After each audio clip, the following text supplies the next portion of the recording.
Hi there, Collette here with the April 2023 update. I wanted to chat with you a little bit about my upcoming release, May 1st, Mission at Midnight, which is book one in the Chronicles of the Westbrook Bride series. There is a prequel to that book which introduces the 8 siblings, and that was called The Midnight Christmas Waltz. But I don't have the print version yet, but here's the gorgeous cover. The print should be here any day. Excited about that. It is available for pre-order at most major retailers, which is Amazon, Kobo, Barnes & Noble, iBooks, or iTunes, if you want to call it that, and then Google Play. But one of the other things I want to chat with you about before I read you a short excerpt from the book is that anybody that pre-orders Mission at Midnight is entitled to get this fun reading record. You will download it. You won't get this one. I'm not making this print copy available. I'm going to give these away on my reader group in Facebook, May 13th for my 10-year anniversary, and maybe some other times throughout the release of this series. It's going to be a very long series, but you can download your own version. It's not super thick, so it's not going to take up a ton of paper, but it's fun because you can do ratings of the books there. I've got some pretty backgrounds that were designed, and if you get into the pages, it shows you. You can put the title of the book in. You write some of the notes down here. You can write some of your favorite lines, your reflections. You know that some people really get into reading their books and making detailed notes. In fact, I have a reviewer who has been so helpful to me because she's been reading my books for years, and she is someone that does that. She writes down every detail, timeline, character descriptions, and she frequently will email me because she's an ARC reviewer. Which is an advanced reader copy, and say, hey, we've got a discrepancy here. And I go back and I look, and sure enough, because I think I'm being so careful, I have writing Bibles, I write all the details down, but it's kind of like looking at the trees through the forest. I miss some things, and so she helps me with that a lot. So for those people who love reading records, you'll have a downloadable one available just by pre-ordering Mission at Midnight. And I'll probably make that available throughout the series if you pre-order the books. If you can't get the first one pre-ordered, do another one. You can get this cool little reading record. So now I'm going to put my glasses on so I can see what I'm reading to you. And I'm going to read you just the very beginning of Mission at Midnight, just a few paragraphs. Starts out with our heroine, and her name is pronounced Clodovea.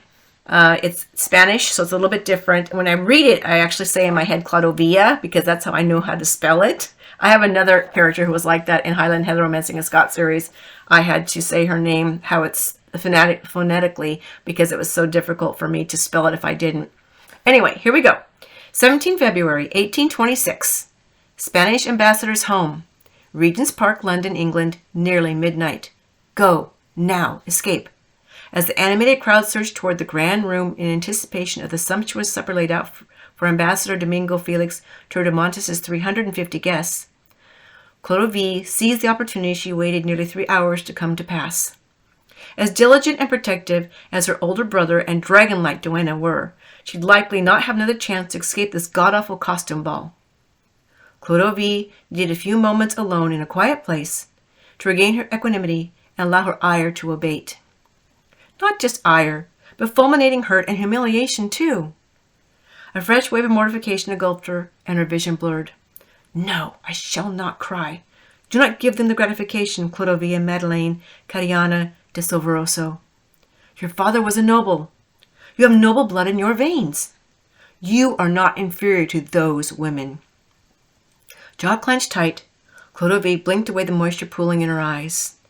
She had not let the heartless harridan see her weep and the cruel barbs in the ballroom or retiring room, and she would not give them the victory now. Their cold cat-like eyes had shone with glee behind their elaborate masks as they curved their rouged mouth into satisfied feline smiles. Why must the lovely English ladies in their clever costumes be so vicious? Slender, graceful, sophisticated women who enjoyed degrading her for reasons Clodovea could not comprehend, making a May game of her accent, her costume choice, her struggle with British customs, and her faulty English. And that's all I'm going to read so far. I will give you a hint, though. She does meet the hero right off the bat, and things get pretty tense right off the bat. He thinks she's somebody else. So we have mistaken identity. We have an abduction. We have forced proximity. As you read the story, there's also some other really fun typical tropes in there, enemies to lovers, those kinds of things. I tend to write a lot of enemies to lovers tropes. It's one of my favorites. And there's also a marriage of convenience component to this one. So I will put the information for this book in the description, how you can get the reading journal for free to download, where you can pre-order the book, and the description, of course, of Mission at Midnight. That's all I want to say for now. And if you want to keep up with my various posts that I put up, it's kind of spontaneously, readings, just chatting, I'm going to be starting a special publishing writing video section probably more towards May after I get back from a writing retreat, and those will be up weekly. I plan on doing those weekly, probably on Tuesdays. All right. Thank you very much. If you like this video, share it. If you haven't subscribed, go ahead and subscribe and click the bell so that you get notified when I put up a new video. Mine aren't edited. They're straight from me to you. I want to keep them as realistic and as natural as possible. Maybe someday when I get really famous and I'm doing big fancy trailers and stuff, that might change. But for now, it's just between you and me. All right. Bye-bye now.